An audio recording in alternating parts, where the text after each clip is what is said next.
शांति। आज 21 फरवरी 2025 के साकार मधुरमा वाक्य हैं मधुबन से। आज मीठे बाप दादाजी ने कहा, मीठे बच्चे, पास विद ऑनर होना है तो बुद्धि योग थोड़ा भी कहीं ना भटके। एक बात की याद रहे, देह को याद करने वाले उच्च पद नहीं पा सकते। जो आत्मा जितना अधिक आत्मिक अभ्यास करती है, आत्मा समझ उस परमात्मा को याद करती है, वही बच्चे उच्च पद प्राप्त करते हैं और वही बच्चे पास विद ऑनर होते हैं और वही बच्चे सदा बाप के दिल तख्त नशीन होते हैं। इसलिए हमेशा बुद्धि योग एक बाबा से ही जुटा रहे। प्रश्न है, सबसे ऊंची मंजिल कौन सी है? उत्तर है आत्मा। जीते जी मरकर एक बाप की बने और कोई याद ना आए, देह अभिमान बिल्कुल छूट जाए, यही है ऊंची मंजिल। निरंतर देही अभिमानी अवस्था बन जाए, ये है बड़ी मंजिल। इसी से कर्मातीत अवस्था को प्राप्त करेंगे। गीत चला है, तू प्यार का सागर है। ओम शांति। अब ये गीत भी रॉन्ग है। प्यार के बदले होना चाहिए ज्ञान का सागर। प्यार का कोई लोटा नहीं होता, लोटा गंगाजल आदि का होता है। तो ये है भक्ति मार्ग की महिमा और ये है रॉन्ग और वो है राइट। बाप पहले पहले तो ज्ञान का सागर है।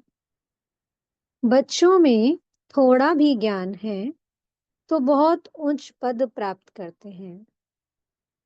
बच्चे जानते हैं कि अब इस समय हम बरोबर चैतन्य दिलवाड़ा मंदिर की भांति हैं। वो है जड़ दिलवाड़ा मंदिर और ये है चैतन्य दिलवाड़ा मंदिर। ये भी वंडर है ना, जहां जड़ यादगार है वहां तुम चैतन्य आकर बैठे हो। परंतु मनुष्य कुछ समझते थोड़े हैं। आगे चलकर समझेंगे कि बरोबर ये गॉड फादरली यूनिवर्सिटी है। यहाँ भगवान पढ़ाते हैं। इससे बड़ी यूनिवर्सिटी और कोई हो ना सके। और ये भी समझेंगे कि ये तो बरोबर चैतन्य दिलवाड़ा मंदिर है। ये दिलवाड़ा मंदिर तुम्हारा एक्यूरेट यादगार है। ऊपर छत में सूर्यवंशी चंद्रवंशी हैं। नीचे आदिदेव आदि देवी और बच्चे बैठे हैं। इनका नाम है ब्रह्मा। फिर सरस्वती है ब्रह्मा की बेटी। प्रजापिता ब्रह्मा है तो जरूर गोप गोपियां भी होंगे ना। वो है जड़ चित्र जो पास्ट होकर गए हैं। उन्हों के फिर चित्र बने हुए हैं। कोई मरता है तो झट उनका चित्र बना देते हैं। उनकी पोजीशन बायोग्राफी का तो पता है नहीं। ऑक्यूपेशन नहीं लिखे तो वह चित्र कोई काम का ना रहे। मालूम पड़ता है कि फलाने ने ये कर्तव्य किया है। अब ये जो देवताओं के मंदिर हैं, उन्हों के ऑक्यूपेशन बायोग्राफी का किसको पता नहीं है। अब सब जाते हैं लक्ष्मी नारायण के मंदिर में, लेकिन किसी को ये नहीं पता ना लक्ष्मी नारायण वास्तव में कब इस धरा पर रहे। जगदम्बा की सब पूजा कर रहे हैं, वास्तव में जगदम्बा कब आई इस धरा पर, उन्होंने क्या ऐसा कार्य किया। बाबा कहते कोई नहीं जानता।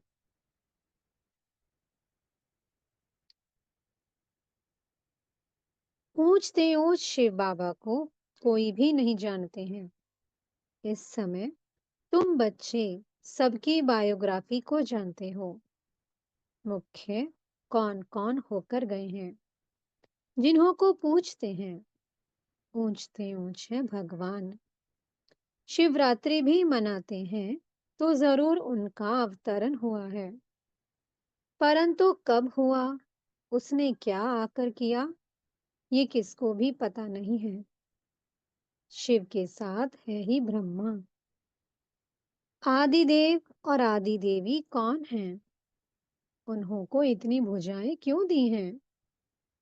क्योंकि वृद्धि तो होती है ना। प्रजापिता ब्रह्मा से कितनी वृद्धि होती है? ब्रह्मा के लिए ही कहते हैं 100 भुजाएं, 1000 भुजाओं वाला। विष्णु व शंकर के लिए इतनी भुजाएं नहीं कहेंगे, ब्रह्मा के लिए क्यों कहते हैं? ये प्रजापिता ब्रह्मा की ही सारी वंशावली है ना। ये कोई बाहों की बात नहीं है। वो भल कहते हैं 1000 भुजाओं वाला ब्रह्मा, परंतु अर्थ थोड़े ही समझते हैं। अब तुम प्रैक्टिकल में देखो कि ब्रह्मा की कितनी भुजाएं हैं। ये हैं बेहद की भुजाएं। प्रजापिता ब्रह्मा को तो सब मानते हैं, परंतु ऑक्यूपेशन को नहीं जानते। आत्मा की तो बाहें नहीं होती, बाहें शरीर की होती हैं। इतने करोड़ ब्रदर्स हैं तो उन्हों की भुजाएं कितनी हुई। परंतु पहले जब कोई पूरी रीति ज्ञान को समझ जाए, तब बाद में ये बातें सुनानी है। जब किसी को ज्ञान अच्छे से समझ में आ जाए, तो बाबा कहते हैं तब ये बातें बतानी है कि प्रजापिता ब्रह्मा की भुजाएं इतनी कैसे हैं। ये बातें बाद में बतानी है। पहली पहली मुख्य बात है एक। बाप कहते हैं मुझे याद करो और वर्षे को याद करो। फिर ज्ञान का सागर भी गाया हुआ है। कितनी अथाह पॉइंट्स सुनाते हैं। इतनी सब पॉइंट्स तो याद रह ना सके। तंत यानी कि सार बुद्धि में रह जाता है, पिछाड़ी में तंत हो जाता है मन मना भाव। तो सारे ज्ञान का तंत क्या है, क्या सार है ज्ञान का? मन मना भाव। अर्थात अपने को आत्मा समझ एक परमात्मा की याद में रहो। इसे कहते हैं मन मना भाव। मन ही मन उसको याद करते रहो। बुद्धि हमेशा ऊपर लटकी रहे परमधाम में। ज्ञान का सागर श्री कृष्ण को नहीं कहेंगे, वो है रचना। रचना एक ही बाप है। बाप ही सबको वर्षा देंगे, घर ले जाएंगे। बाप का तथा आत्माओं का घर है ही साइलेंस होम।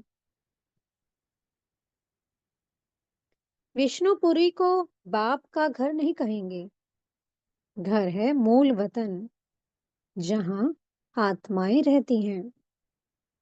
ये सब बातें सेंसिबल बच्चे ही धारण कर सकते हैं। इतना सारा ज्ञान कोई की बुद्धि में याद रह ना सके, ना इतने कागज लिख सकते हैं। ये मुरलियां भी सबकी सब इकट्ठी करते जाएं तो इस सारे हॉल से भी जास्ती हो जाएं। उस पढ़ाई में भी कितनी ढेर किताबें होती हैं। इम्तिहान पास कर लिया, फिर तंत बुद्धि में बैठ जाता है। बैरिस्ट्री का इम्तिहान पास कर लिया, एक जन्म के लिए अल्पकाल सुख मिल जाता है। वो है विनाशी कमाई। तुमको तो ये बाप अविनाशी कमाई कराते हैं भविष्य के लिए। बाकी जो भी गुरु गोसाई आदि हैं, वह सब विनाशी कमाई कराते हैं, विनाश के नजदीक आते जाते हैं। कमाई कम होती जाती है। तुम कहेंगे कमाई तो बढ़ती जाती है। परंतु नहीं, ये तो सब खत्म हो जाना है। आगे राजाओं आदि की कमाई चलती थी, अभी तो वे भी नहीं है। तुम्हारी कमाई तो कितना समय चलती है। तुम जानते हो, ये बना बनाया ड्रामा है, जिसको दुनिया में कोई नहीं जानते हैं। तुम्हारे में भी नंबरवार हैं, जिनको धारणा होती है। कई तो बिल्कुल कुछ भी समझा नहीं सकते हैं। कोई कहते हैं, हम मित्र संबंधियों आदि को समझाते हैं, वो भी तो अल्पकाल हुआ ना। औरों को प्रदर्शनी आदि क्यों नहीं समझाते, पूरी धारणा नहीं है। अपने को मियाँ मिट्ठू तो नहीं समझना है ना। सर्विस का शौक है तो अच्छी रीति समझाते हैं। बाबा ने कहा, सर्विस का शौक है तो जो अच्छी रीति समझाते हैं उनका सुनना चाहिए। बाप उच्च पद प्राप्त कराने आए हैं तो पुरुषार्थ करना चाहिए ना। परंतु तकदीर में नहीं है तो श्रीमत भी नहीं मानते, फिर पद भ्रष्ट हो जाता है। ड्रामा प्लान अनुसार राजधानी स्थापन हो रही है, उसमें तो सब प्रकार के चाहिए ना। बच्चे समझ सकते हैं, कोई अच्छी प्रजा बनने वाले हैं, कोई कम। बाप कहती है, हम तुमको राजयोग सिखलाने आया हूँ। दिलवाड़ा मंदिर में राजाओं के चित्र है ना, जो पूज्य बनते हैं वही फिर पुजारी बनते हैं। राजा रानी का मर्तबा तो ऊंच है ना। फिर वाम मार्ग में आते हैं, तब भी राजाई अथवा बड़े बड़े साहूकार तो है ना। जगन्नाथ के मंदिर में सबको ताज दिखाया है, प्रजा को तो ताज नहीं होगा।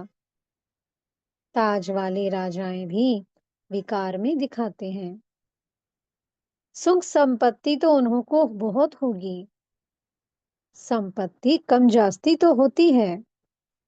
हीरे के महल और चांदी के महलों में फर्क तो होता है। तो बाप बच्चों को कहेंगे, अच्छा पुरुषार्थ कर सॉरी। तो बाप बच्चों को कहेंगे, अच्छा पुरुषार्थ कर उच्च पद पाओ। राजाओं को सुख जास्ती होता है, वहां सब सुखी होते हैं।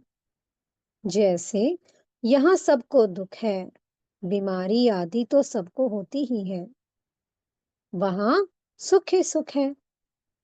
फिर भी मर्तबे तो नंबरवार हैं। सतयुग में सब सुखी हैं, किसी को कोई दुख नहीं। लेकिन बाबा कहते हैं मर्तबे का फर्क है। एक और है महाराजा महारानी,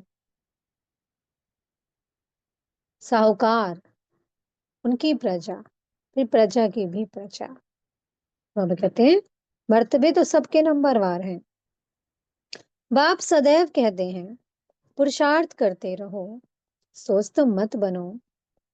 पुरुषार्थ से समझा जाता है, ड्रामा अनुसार इनकी सदगति इस प्रकार इतनी ही होती है।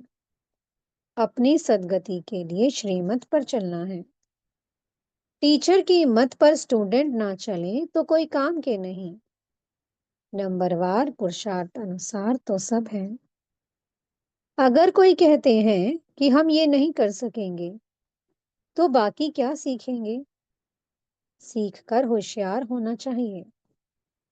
ये कोई भी कहे कि समझाते तो बहुत अच्छा है, परंतु आत्मा जीते जी मरकर एक बात की बने, और कोई याद ना आए, दे अभिमान टूट छूट जाए, ये है ऊंची मंजिल।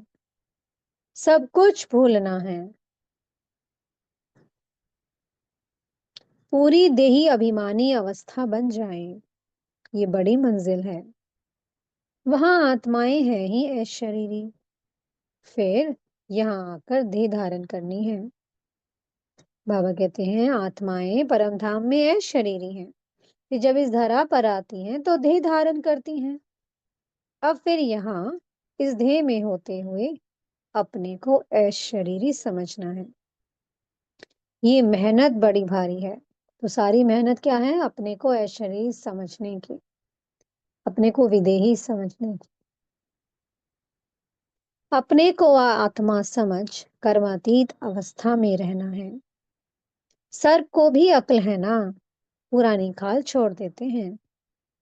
तो तुमको देह अभिमान से कितना निकलना है। मूल वतन में तो तुम हो ही देही अभिमानी। यहाँ देह में होते अपने को आत्मा समझना है।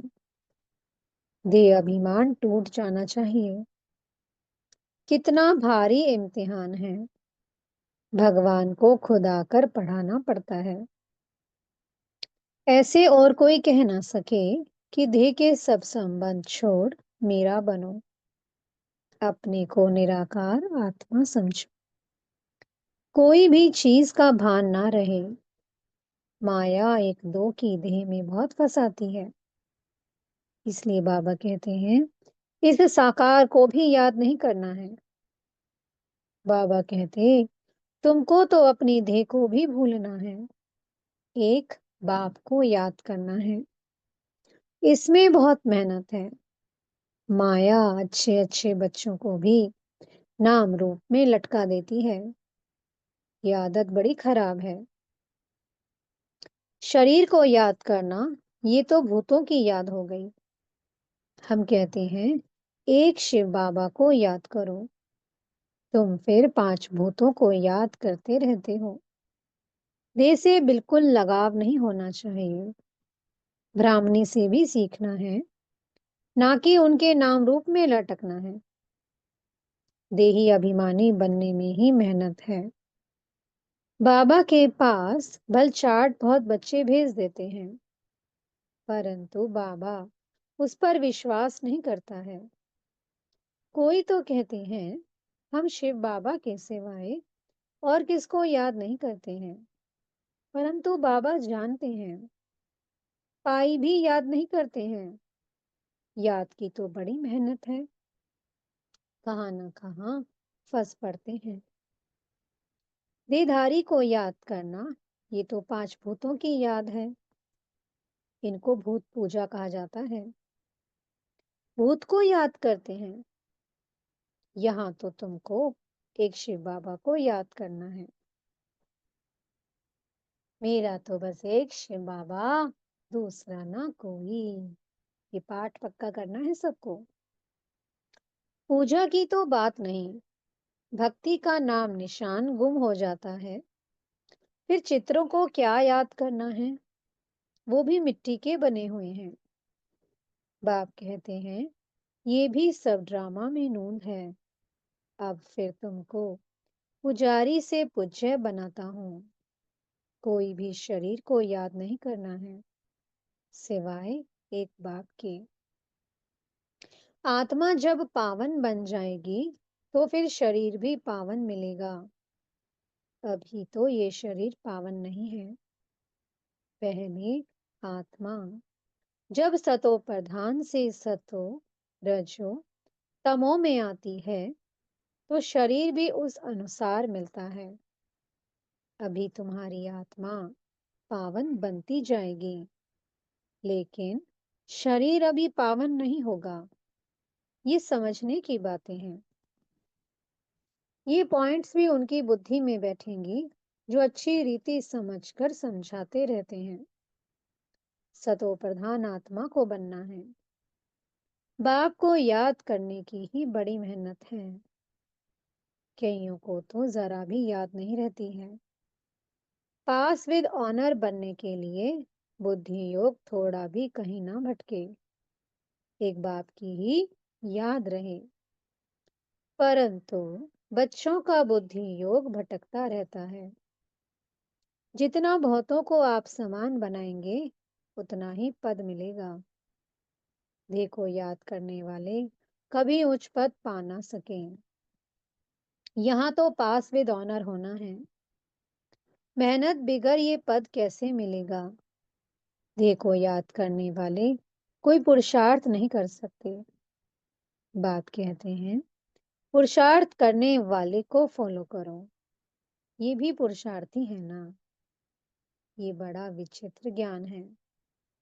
दुनिया में किसको भी पता नहीं है, किसकी भी बुद्धि में नहीं बैठेगा कि आत्मा की चेंज कैसे होती है।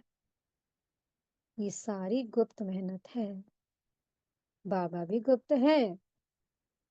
तुम राजाई कैसे प्राप्त करते हो? लड़ाई झगड़ा कुछ भी नहीं है। ज्ञान और योग की ही बात है। हम कोई से लड़ते नहीं हैं। ये तो आत्मा को पवित्र बनाने के लिए मेहनत करनी है। आत्मा जैसे जैसे पतित बनती जाती है, तो शरीर भी पतित लेती है। फिर आत्मा को पावन बनकर जाना है। बहुत मेहनत है। बाबा समझ सकते हैं कौन कौन पुरुषार्थ करते हैं। ये है शिव बाबा का भंडारा। शिव बाबा के भंडारे में तुम सर्विस करते हो। सर्विस नहीं करेंगे तो पाई पैसे का पद जाकर पाएंगे। बाप के पास सर्विस के लिए आए और सर्विस नहीं की तो क्या पद मिलेगा? ये राजधानी स्थापन हो रही है। इसमें नौकर चाकर आदि सब बनेंगे ना। अभी तुम रावण पर जीत पाते हो, बाकी और कोई लड़ाई नहीं है। ये समझाया जाता है। कितनी गुप्त बात है। योग बल से विश्व की बादशाही तुम लेते हो। तुम जानते हो हम अपने शांति धाम के रहने वाले हैं। तुम बच्चों को बेहद का घर ही याद है। यहाँ हम पाठ बजाने आए हैं, फिर जाते हैं अपने घर।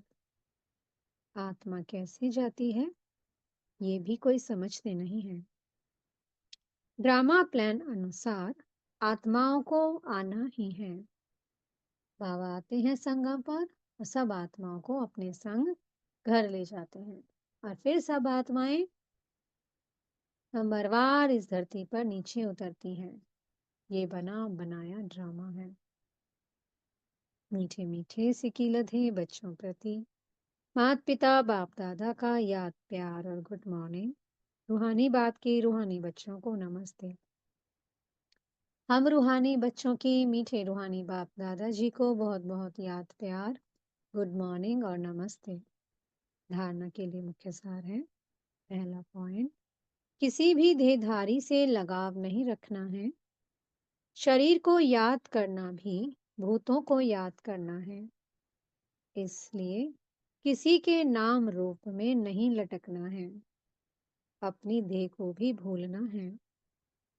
दूसरा पॉइंट है, भविष्य के लिए अविनाशी कमाई जमा करनी है। सेंसिबल बन ज्ञान के पॉइंट्स को बुद्धि में धारण करना है।